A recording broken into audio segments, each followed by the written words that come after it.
Hello everyone. So Vivo is providing scholarship of rupees 50,000 to students staying in or studying in Jharkhand and Delhi. तो आज हम इस video में उसी बारे में जानने वाले हैं कि कौन से स्टूडेंट्स स्कॉलरशिप के लिए एलिजिबल है, उसके लिए क्या डॉक्यूमेंट्स लगने वाले हैं और कैसे हम इस स्कॉलरशिप को अप्लाई करते हैं। बिफोर स्टार्टिंग द वीडियो, मैंने देखा है कि 95% of the peoples who are watching our videos are not subscribing to our channel.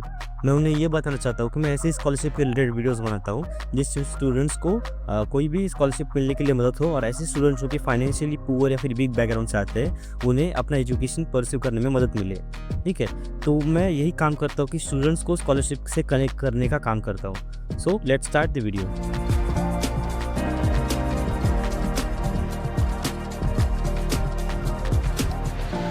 जैसे कि अभी हम देखने वाले हैं कि एग्जैक्टली हम इस स्कॉलरशिप को कैसे अप्लाई कर सकते हैं। तो सबसे पहले मैं ये बताना चाहूँगा कि ये स्कॉलरशिप है विद्या सारथी के पोर्टल पे। जैसे बड़ी फॉर स्टडी एक पोर्टल होता है जिससे हम अलग अलग स्कॉलरशिप को अप्लाई कर सकते हैं, वैसे सिमिलरली विद्या सारथी नाम का एक पोर्टल होता है जिससे हम अलग अलग स्कॉलरशिप को अप्लाई करते हैं, जो कि एक जर्निंग पोर्टल है। ठीक है, तो जैसे मैं विद्या सारथी के पोर्टल पर जाऊँगा, मुझे यहाँ पे स्कॉलरशिप के डिटेल्स मिल जाएंगी। और मैं ये भी बताना चाहूँगा कि विद्या सारथी के पोर्टल पे आप वन टैप स्कॉलरशिप को अप्लाई कर सकते हो, यानी कि एक बार ही आपको आपका प्रोफाइल बनाते वक्त आपकी डिटेल्स सारी आपको एक बार ये देनी पड़ेगी। उसके बाद सीधा आप वन क्लिक से कोई भी स्कॉलरशिप को अप्लाई कर सकते हो, जो कि जिसके लिए आप एलिजिबल हो।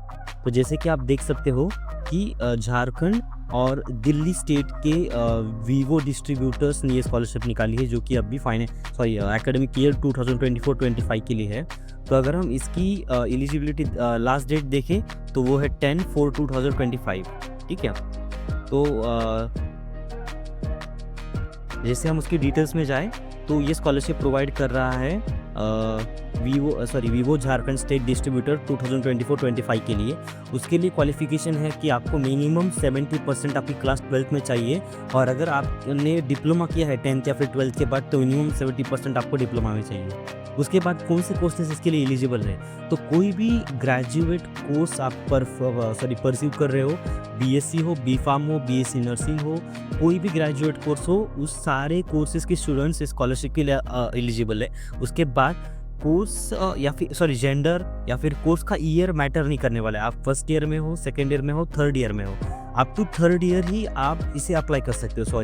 Up to third year. ठीक है, फाइनल ईयर के स्टूडेंट्स या फिर थर्ड ईयर से ज़्यादा वो यहाँ पे एलिजिबिलिटी नहीं दिखाई है। ठीक है, उसके बाद यहाँ पे कोई भी जेंडर के मतलब मेल और फीमेल बोथ इसको अप्लाई कर सकते हो, और ये स्कॉलरशिप उन्हीं स्टूडेंट्स को मिलने वाली है जिनकी इनकम 5 लाख से कम है।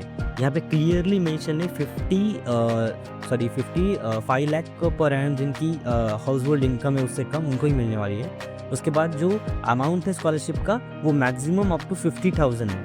ठीक है, उसके बाद कौन कौन स्कॉलरशिप को अप्लाई कर सकता है, ऐसे स्टूडेंट्स जो फर्स्ट ईयर से थर्ड ईयर के बीच में उनके ग्रेजुएशन के वो स्टूडेंट्स को उनको अप्लाई कर सकते हैं, स्कॉलरशिप को अप्लाई कर सकते हैं। ठीक है, और उसके बाद एक स्टूडेंट को उनका बैंक अकाउंट कंपलसरी है स्कॉलरशिप के लिए। उसके बाद ये स्कॉलरशिप के लिए कोई भी जेंडर के स्टूडेंट्स अप्लाई कर सकते हैं, और ये स्कॉलरशिप ये सेक्शन की सिर्फ झारखंड के स्टूडेंट्स मतलब ऐसे स्टूडेंट्स जो झारखंड के कॉलेज में पढ़ाई कर रहे हैं उनके लिए ही अवेलेबल है। और जो और एक स्कॉलरशिप थी वीवो की ही, वो सिर्फ दिल्ली, ग्रेटर नोएडा उस जगह जो स्टूडेंट्स रहते हैं उनके लिए ही एलिजिबल है। उसके बाद मैक्सिमम 50,000 का अमाउंट आपको मिलेगा, जो भी कम है। मतलब आपकी अगर फीस 30,000 है तो 30,000, लेकिन अप टू 50,000 मिलेगा। ठीक है, उसके बाद students first year, second year, third year में होना चाहिए। उसको फर्स्ट सेकेंड ईयर में 70% मिनिमम लास्ट ईयर में मार्क्स मिलने होनी चाहिए।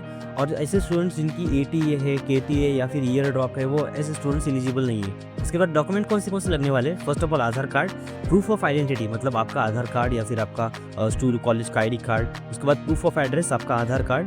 उसके बाद बैंक पासबुक की जेरोक्स की कॉपी। उसके बाद आपको लास्ट ईयर की मार्कशीट मतलब लास्ट एकेडमिक ईयर की मार्कशीट आपको, जैसे अभी एकेडमिक ईयर 2024-25 चालू है तो लास्ट क्लास की मार्कशीट यानी एकेडमिक ईयर 2023-24 की मार्कशीट आपको यहाँ पे पूछी गई है। ठीक है, और आपको ये याद रखना है। ठीक है, उसके बाद इनकम सर्टिफिकेट जो कि इस साल तक वैलिड हो, या फिर ITR रिटर्न्स या फिर राशन कार्ड। उसके बाद करंट ईयर फीस रिसिप्ट और फीस स्ट्रक्चर, ट्यूशन और नॉन ट्यूशन। तो फीस रिसिप्ट और फीस स्ट्रक्चर आपको यहाँ पे उनको प्रोवाइड करना है। मैं आपको क्लियरली अभी कान खोल के मेरी बात सुन लो कि अगर आप फीस रिसिप्ट अपलोड कर रहे हो, फीस रिसिप्ट स्ट्रक्चर अपलोड कर रहे हो, तो उसके ऊपर कॉलेज का स्टैम्प होना कंपलसरी है, ठीक है। उसके बाद बोनाफाइड कॉलेज का और सारे डॉक्यूमेंट्स है जो वो जेपीईजी या फिर पीएनजी फाइल में होना कंपलसरी है। और ये जो है स्कॉलरशिप, ये उनके सीएसआर मतलब कॉर्पोरेट सोशल रिस्पॉन्सिबिलिटी के अंदर मतलब आपको प्रोवाइड की जाने वाली है। उसके बाद अगर आपको कोई भी इशू है स्कीम रिलेटेड या फिर इसकी ग्रीवियंस आपको है कोई, तो आप vidyasarathi@proteintech.in पे आप उनको मतलब मेल कर सकते हो और आपका इशू बता सकते हो। उसके बाद जैसे मैंने कहा था, ये झारखंड के लिए स्कॉलरशिप है और ये वाली जो स्कॉलरशिप है वो ऐसे स्टूडेंट्स के लिए है वो जो दिल्ली में पढ़ाई कर रहे हैं, ठीक है। सबके लिए जो रिक्वायरमेंट है वो सेम है, बस यहाँ पे आपको दिया है कि ये स्टूडेंट्स का ये स्कॉलरशिप है ये वाली, वो दिल्ली, नोएडा, ग्रेटर नोएडा या फिर गाज़ियाबाद, इन लोकेशन में जो कॉलेजेस है जिसके अंदर स्टूडेंट्स पढ़ाई कर रहे हैं उनके लिए ही ये स्कॉलरशिप मतलब अवेलेबल है। सो इस तरह से आप विद्यासारथी से कोई भी स्कॉलरशिप के बारे में जानकर उसे अप्लाई कर सकते हो। अगर अप्लाई करने की बात अगर हम करें तो आपको विद्यासारथी के प्लेटफॉर्म पे यहाँ से लॉगिन करना है, ठीक है। एक मिनट मैं आपको बताता हूँ। यहाँ से आपको लॉगिन करना है विद्यासारथी के प्लेटफॉर्म पे और इजीली आप वन टैप से मतलब वहाँ पे स्कॉलरशिप के लिए आप यहाँ से अप्लाई कर सकते हो। तो आपको याद रखना है कि आपको सबसे पहले विद्यासारथी पर अकाउंट होना कंपलसरी है और जैसे ही आप अकाउंट नया ओपन करोगे आपको सारी डिटेल्स आपकी एक साथ पूछी जाएगी और जैसे ही आपकी सारी डिटेल्स आप फिलअप करोगे, एलिजिबल स्कॉलरशिप आपके लिए आपके सामने आपके मतलब प्लेटफॉर्म पे आ जाएगी, आपके डैशबोर्ड पे आ जाएगी और आप अप्लाई नाउ करके जो भी रिक्वायरमेंट अगर कोई एक्स्ट्रा डॉक्यूमेंट लगने वाला है वो वहाँ पे देके आप सीधा वहाँ से आप स्कॉलरशिप को अप्लाई कर सकते हो। So thank you so much for watching the video और आप उन दोस्तों को ये वीडियो शेयर कीजिए जो दिल्ली या फिर झारखंड में अपनी पढ़ाई कर रहे हैं ग्रेजुएशन की। Thank you so much for watching the video and don't forget to subscribe to our channel क्योंकि मैं ऐसे ही वीडियोस हर बार आपके लिए लाता हूँ। Thank you so much.